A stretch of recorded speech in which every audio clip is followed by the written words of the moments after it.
Elegí esta clase de bioseguridad perteneciente a la cátedra de enfermedades infecciosas de la Facultad de Medicina, en la cual vamos a darles un pantallazo de la importancia de la bioseguridad, es decir, el cuidado de salud que debe tener el personal para evitar llevarse enfermedades infectocontagiosas a su cuerpo, ¿no es cierto?, desde el personal de salud, o bien servir como transmisores para el resto de la población. Bueno, en esta charla lo que vamos a ver, o vamos a abarcar, es otro de los pilares de la infectología, que es el control de infecciones. El control de infecciones es muy amplio. En ello, sobre todo, básicamente, tenemos un pilar, como son las vacunas, en el personal de salud, que ya lo vamos a ver hacia el final de la clase, y los otros pilares son distintas medidas en las que intervenimos para tratar de disminuir el riesgo de infecciones, ya sea intrahospitalarias entre los pacientes y también cuidando al personal de salud que las patologías que nos toca atender no nos contagien. Entonces son medidas que tenemos que tomar para atender a los pacientes, ¿no? Teniendo en cuenta que tenemos que considerar que todos los pacientes están infectados o con enfermedad para tomar en una forma universal medidas de cuidado para el personal de salud. Por eso un concepto muy importante es el de la universalidad. Es decir, yo tengo que cuidarme con los pacientes por igual con todos. Es decir, no podemos tolerar ese comentario de, doctora, usted no me avisó que este paciente tenía hepatitis, si no yo me hubiera protegido. No me avisó que este paciente tenía HIV, si no yo me hubiera cuidado. No, tenemos que tomar conductas de protección hacia nosotros para no contagiarnos, al igual con todos los pacientes, porque el paciente no viene con un sello diciendo la patología que porta.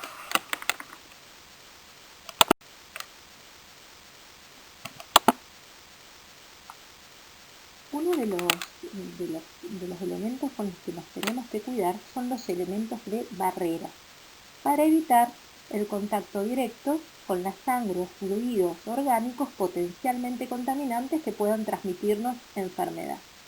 Entonces es muy importante que ante, el tocar heridas o el ir a sacar sangre o aquel kinesiólogo que tenga que tocar la vía aérea que tenga secreciones, no puedo ir con mi mano, libre, sino que me tengo que cuidar con un elemento de barrera, como es el guante, por ejemplo, para evitar que a través de mis mucosas ingrese si es que éste tiene algún microorganismo infectante.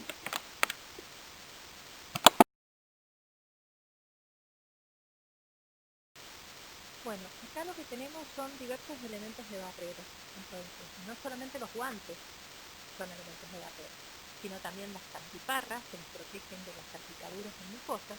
Y por supuesto, actualmente tan famoso el barbijo, ¿no es cierto?, para todo lo que es la patología respiratoria.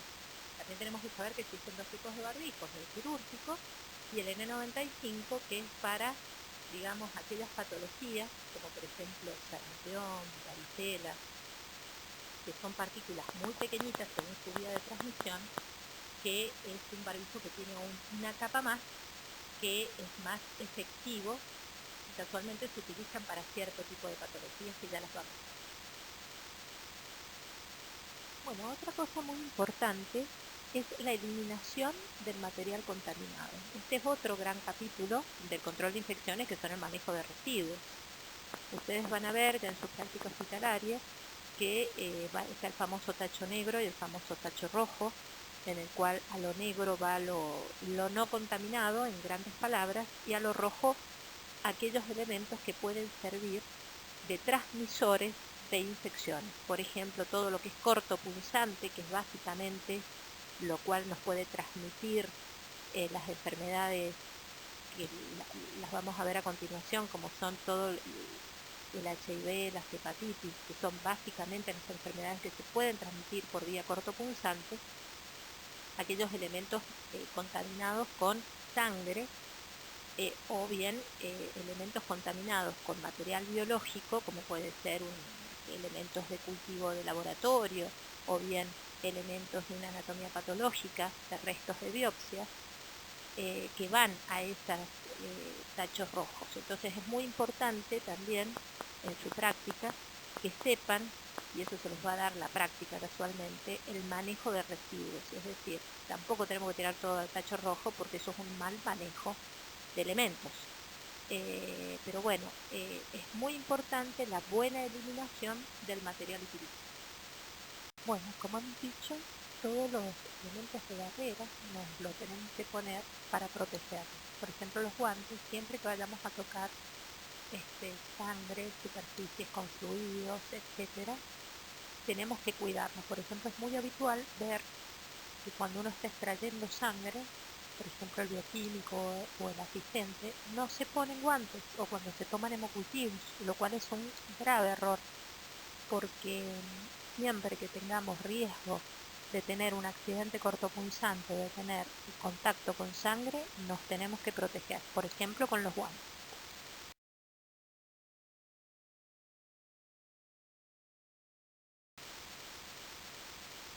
Bueno, con respecto a las precauciones universales para sangre y fluidos corporales, es que yo debo cuidarme para todos los pacientes como si fueran potencialmente infectados, es decir, como el concepto que les mencioné anteriormente.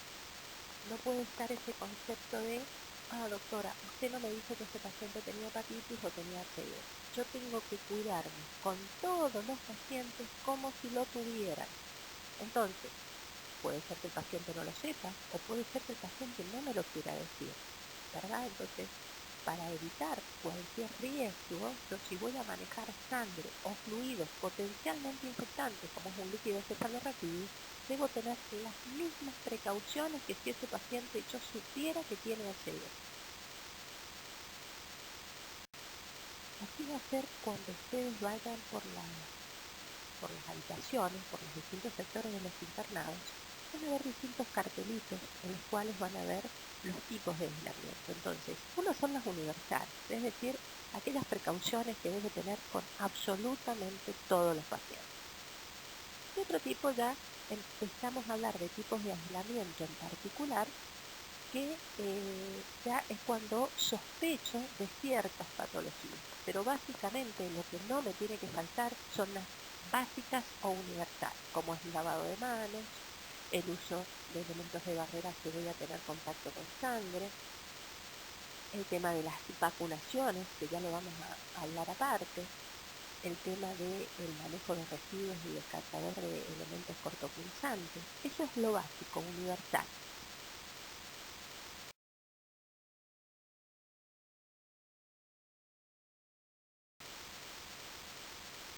Entonces vamos a hablar de los fundamentos de las precauciones de aislamiento. Hay que tener en cuenta que es fundamental el lavado de manos. El lavado de manos que consta de 5 pasos, van a ver los cartelitos puestos en todos los boxes de enfermería. Tienen que tener en cuenta que el lavado de manos reduce las infecciones intrahospitalarias en más de un 50%. Es la medida más efectiva que contamos para evitar las infecciones. Ustedes, bueno, justamente les toca padecer o vivir o transcurrir una pandemia y siempre nos ha pasado, lo mismo nos pasó con la gripe en el 2009, que cuando el personal de salud se concientiza respecto al lavado de manos, al uso del alcohol gel, al tener esa obsesión que antes y después de estar con el paciente o su entorno, se lave las manos en forma correcta, el número de infecciones hospitalarias realmente baja en forma significativa. Otro punto importante es la ubicación del paciente. Quiero decirle que si yo tengo un paciente con sospecha de coronavirus, no lo voy a poner en el medio de un internado de maternidad, sino que voy a tratar de tenerlos a todos juntos. Por eso se dice ubicación, es decir, tendré que disponer de un sector para internar a los sospechosos respiratorios o a los sospechosos de determinada patología y tener la correcta protección en vestimenta correspondiente a la patología que tenga la que estemos hablando.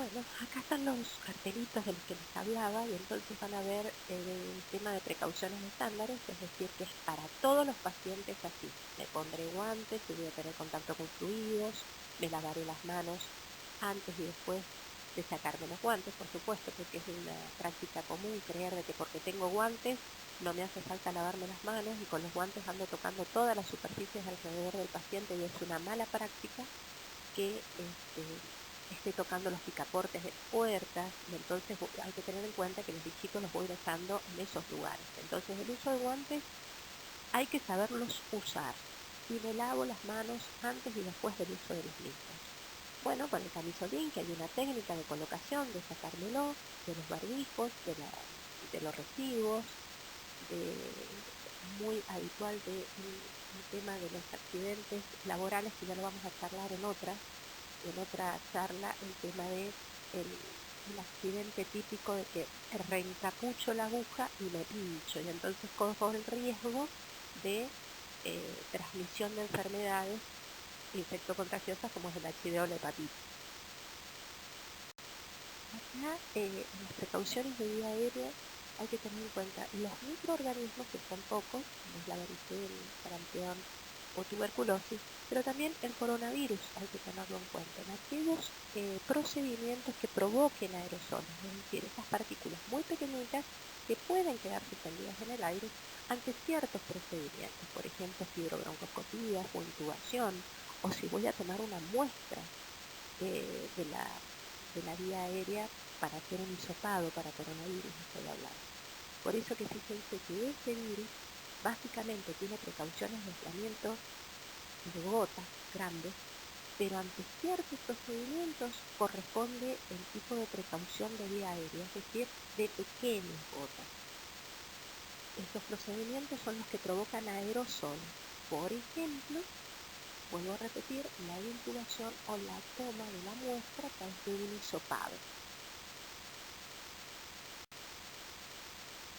Bueno, con respecto a las precauciones respiratorias y aéreas, son aquellas que, como varicela, sarampión y tuberculosis, que son patologías que están totalmente demostradas que son partículas sumamente pequeñas que quedan en el aire, quedan suspendidas en el aire. Entonces es fundamental tener una habitación con puertas cerradas, que nos pongamos filtros especiales, básicamente los EPA, los N95, como les expliqué al principio, que tienen como una capa más, es mucho más efectivo, tenemos que hacer las medidas de sellado del barbijo, eso cuando estén en su práctica, por favor, pedirles que lo ratifiquemos, porque es muy importante el buen uso del barbijo. Entonces, yo tengo que poner el N95, tengo que tener el paciente en una habitación con puertas cerradas. Si sale de la habitación el paciente, hay que ponerle barbijo porque el paciente contagia, y ya sabemos que le vamos a sumar todas las estándares, como es el lavado de manos y todo el manejo de los cortopulsantes y todo eso. Es decir, a los estándares le suma un aislamiento respiratorio. ¿Está bien?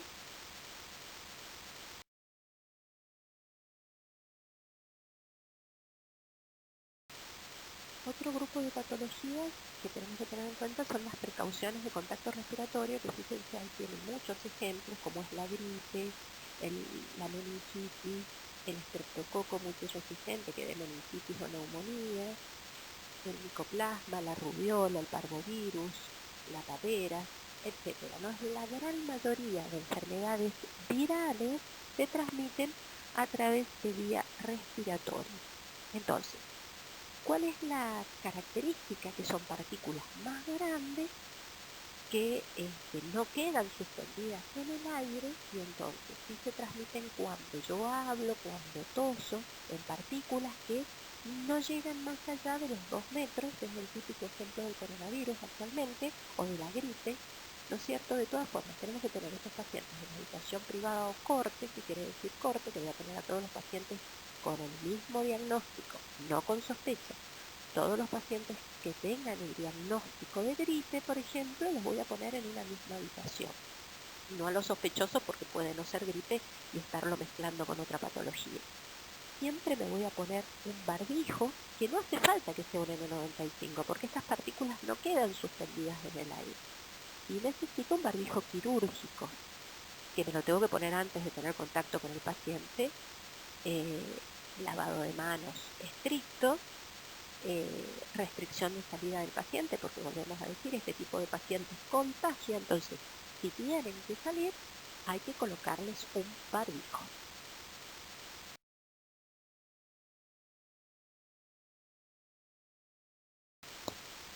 Bueno, y las otras también patologías muy habituales en el hospital son aquellas producidas por gérmenes multiresistentes o infecciones entéricas. Típicos ejemplos, un Acinetobacter multiresistente o un Clostridium difficile. Entonces, es muy importante cumplir con las precauciones de contacto, porque si no yo me llevo el bichito en mis manos o en mi ropa y se lo llevo en mi práctica diaria a otro paciente que esté en otra habitación o en otro servicio. Entonces es fundamental que use los elementos de barrera correspondientes, como es el camisolín, como es el guante. Acá ya no importa tanto, fíjense, el barbijo, porque no es por vía respiratoria, sino porque es por contacto en este grupo de pacientes, salvo que su patología sea respiratoria además, ¿no? Y entonces es muy importante todo lo que tenga contacto con el paciente, elementos por ejemplo, los elementos exclusivos como el tensiómetro o el termómetro, que estén en la habitación individual con el paciente con esa patología, con una limpieza exhaustiva, porque imagínense ustedes un Clostridium difficile que se queda en la superficie hasta días después de que el paciente se va de alta. Entonces es muy importante que con una buena limpieza, porque si no el paciente que vuelva a esa habitación, que esté internado por otra causa, después se contrae una diarrea, ¿no es cierto? Entonces, en todos estos elementos que podemos, o pasos que podemos intervenir desde el control de infecciones, es sumamente importante para evitar brotes de estas patologías intrahospitalarias o a su vez que el personal de salud padezca la enfermedad. Bueno, y acá lo que tenemos es la guía, digamos, la secuencia de cómo vestirnos o desvestirnos cuando vamos a tener contacto con pacientes con algunas patologías, como por ejemplo este es típico del coronavirus, o de pacientes con, que hemos hablado de los distintos tipos de aislamiento, pero básicamente fíjense cómo me tengo que vestir y cómo me tengo que desvestir. Y muchas veces en este momento, por ejemplo, en esta pandemia que estamos cursando, estamos pidiendo, estamos sugiriendo que haya otra persona que me esté diciendo el orden o que me esté corrigiendo a ver si me estoy sacando bien los elementos de protección, porque no es solamente ponérmelos, sino en esta pandemia, fíjense qué importante lo que he tomado preponderancia, es cómo me saco los elementos que están contaminados y en esa extracción de elementos yo me puedo infectar. Entonces es muy importante que haya alguien que me esté mirando y me esté diciendo si lo estoy haciendo bien. Por eso todos estos, digamos, pasos o orden que estoy tomando para ponerme los elementos y sobre todo para sacármelos, hay que tener en cuenta que tienen un orden y que como son elementos que han estado en contacto con alguien infectado, también tenemos que descartar como corresponde y, por ejemplo, las antiparras, si son reutilizables, las tengo que desinfectar como corresponde.